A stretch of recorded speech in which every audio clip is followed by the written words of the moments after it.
कर्जा मुक्त तब होता है जब व्यक्ति की दुकान, व्यापार, व्यवसाय जिस जगह पर जिस काम के लिए जाए वो काम फतेह हो जाए, वो काम सफल हो, वो कार्य उसका सफल हो। आप जिस कार्य के लिए जा रहे हो वो कार्य आपका सफल हो तो लक्ष्मी घर में आए तो कर चुके। मालूम पड़े इससे लिया, उसको दे दिया, उससे लिया, उसको दे दिया, तो ये कर्जा चुकाना नहीं हुआ। कि आपके घर में यदि गोबर का कंडा जलाकर, गाय के गोबर को, सूखे हुए कंडे को जलाकर अगर आहुति छूट रही है, कंडा भी नहीं जलाया, गैस पर भी बनाए हुए भोजन की 5 साकल्य छूट रही है, वो भी नहीं करा, भगवान के सामने कुछ धूप रखकर आप 5 साकल्य अन्न की छोड़ रहे हो, घर में जो भोजन बन रहा है, जो आप अग्नि में अगर दे रहे हो, तो उसका भाग ये रहता है कि उस घर में कभी हार्ट अटैक नहीं हो सकता।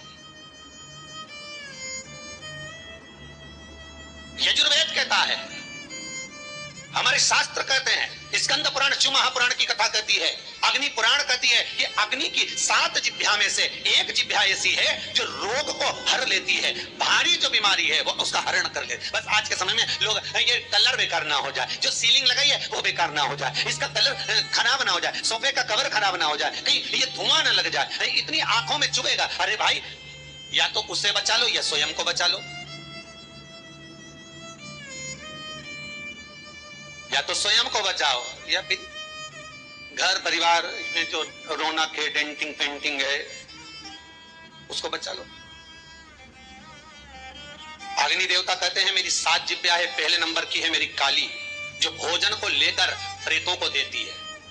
हम जब आहुति छोड़ते हैं यज्ञ में, हमने जो आहुति प्रदान करी वो 7 भाग में बट गई, और उसका फल क्या क्या है ये अग्नि पुराण कह रही है, उसका फल क्या क्या है ये स्कंद पुराण कह रही है, उसका फल क्या क्या है ये शिव महापुराण कह रही है। हमने जब आहुति दी, बस हमने हाथ में लेकर स्वाहा बोला और बोलते थे उस आहुति के 7 भाग हो गए महाराज।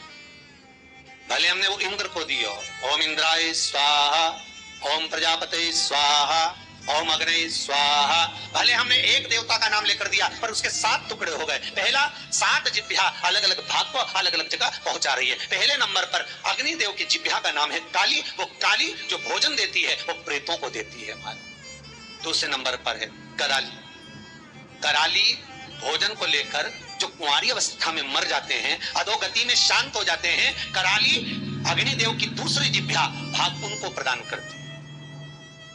तीसरे नंबर पर मनोजवा भोजन लेकर पितरों को देती है, अग्निदेव की तीसरी जिह्वा मनोजवा, कि भोजन का भाग लेकर पितरों को प्रदान कर रही है। चौथी सुलोहिता, ये भोजन लेकर वासुकों को दे रही है महाराज। 5वीं ध्रुमवर्णी, ये भोजन लेकर देवताओं को प्रदान करती है।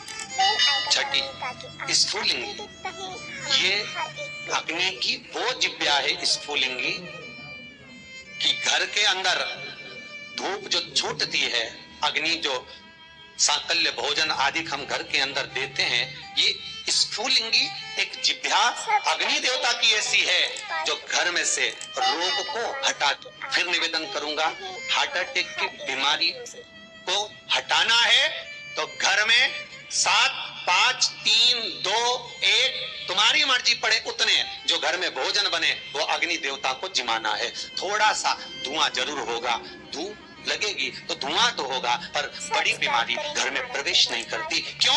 अग्निदेव की 6ठी जिह्वा स्फुलिंगी रोग, बड़े से बड़े रोग को, यहाँ तक शास्त्र, आप पहले का इतिहास उठाकर देखिए, पहले के समय में अटैक की बीमारी नहीं होती थी, हार्ट अटैक नहीं होता था, शुगर नहीं होती थी, ये ब्लड प्रेशर नहीं होता था। आज के समय में सारी बीमारियां हो गई। क्यों? क्योंकि घर तो बड़ा बन गया, बंगला भी बड़ा बन गया, ऐश्वर्य राम की वस्तुएं भी बहुत हो गई, पर घर में जो प्रतिदिन 5 आहुतियां पूर्व के समय के लोग दिया करते थे, घर में 5 आहुतियां जो चूल्हे में छूटती थी वो आहुतियां बंद हो गई।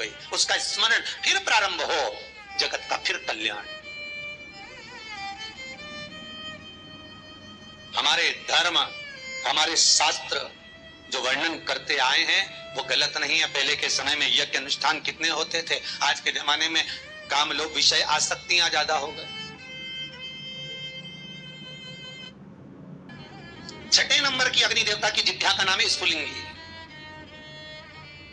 और अग्निदेव की ये छठी जिभ्या स्फुलिंगी, ये बीमारी का हरण कर लेती है, ये रोग का हरण कर लेती है।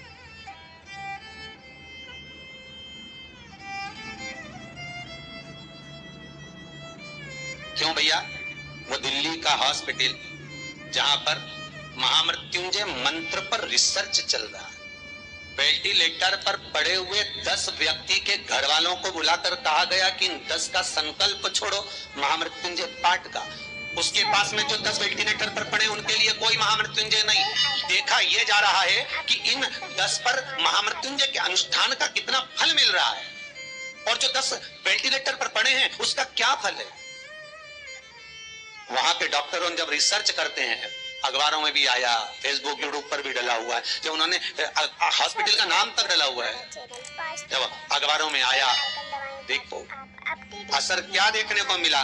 जो वेंटिलेटर पर 10 पड़े थे उनके स्वस्थ होने की सीमा कम थी, पर जिनके लिए महामृत्युंजय का अनुष्ठान ब्राह्मण कर रहे थे साकल्य दे देकर, उसका भाग ये था कि धीरे धीरे उनकी अवस्था सुधरती चली।